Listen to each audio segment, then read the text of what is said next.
All right, welcome back to the fifth and final segment of our tour, our virtual tour of the Castle Museum of Saginaw County History's traveling exhibit from the Smithsonian Institute entitled The Way We Worked. So today's segment is Why We Work. And as we think about that on this kiosk, we start thinking things like work is practical and it can provide an income or a means for survival. Or work can be challenging, testing your physical and intellectual limits. Sometimes work is fulfilling, giving us an identity and a chance to fulfill dreams. And work is communal, uniting us and sustaining our communities. Work has value. Ask yourself as you're finishing this part of the exhibit, why do you work?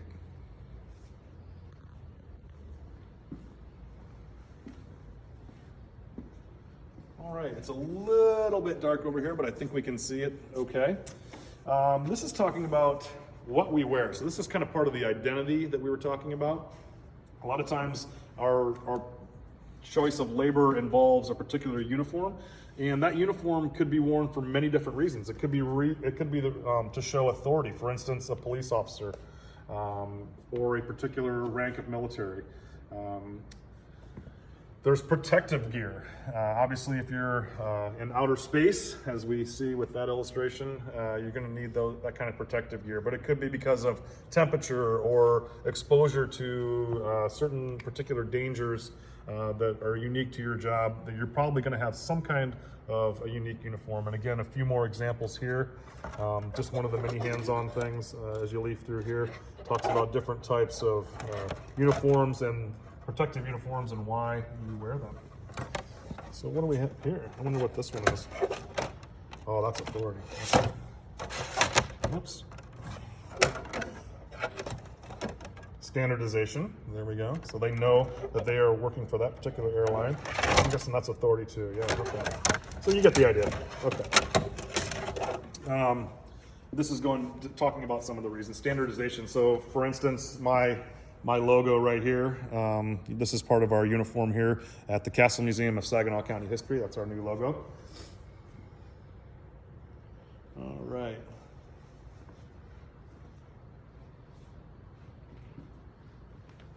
This is one of my favorite parts of the exhibit. This just talks about communities. And so often communities become famous for their local industries. For instance, Saginaw was known for many years for its contribution to the automobile industry, and I think it's still known today for the steering gear manufacturing that happens here.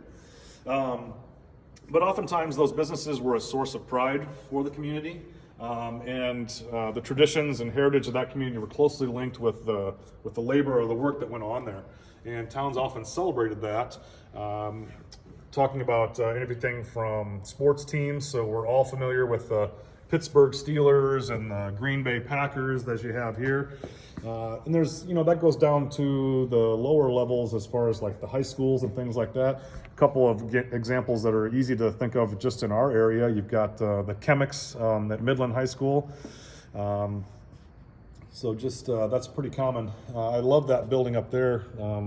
That's Newark, Ohio. That's the Longaberger Basket Company. That's actually their headquarters building. Looks like a giant basket. Some other examples, Nashville on this plate here. Nashville is Music City, USA. Gaffney, Georgia obviously associates itself with the peach, and so they turned their water tower into a giant peach. Down here you have Austin, Minnesota, who calls themselves Spam Town, USA. I would be less likely to brag about that if I was them, but hey.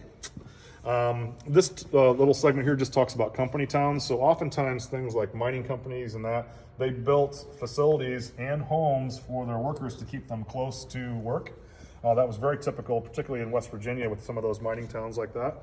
And certainly a sense of community evolved from those.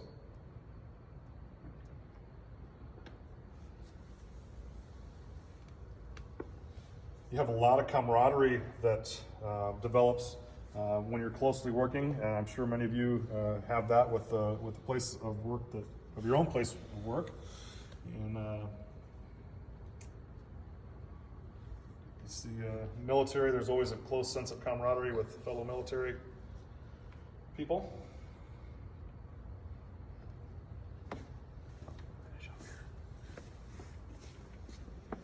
And so, actually, before I close out here, just going to take a quick peek here. That's the Saginaw at Work exhibit. So this is our companion piece to the Way We Worked exhibit.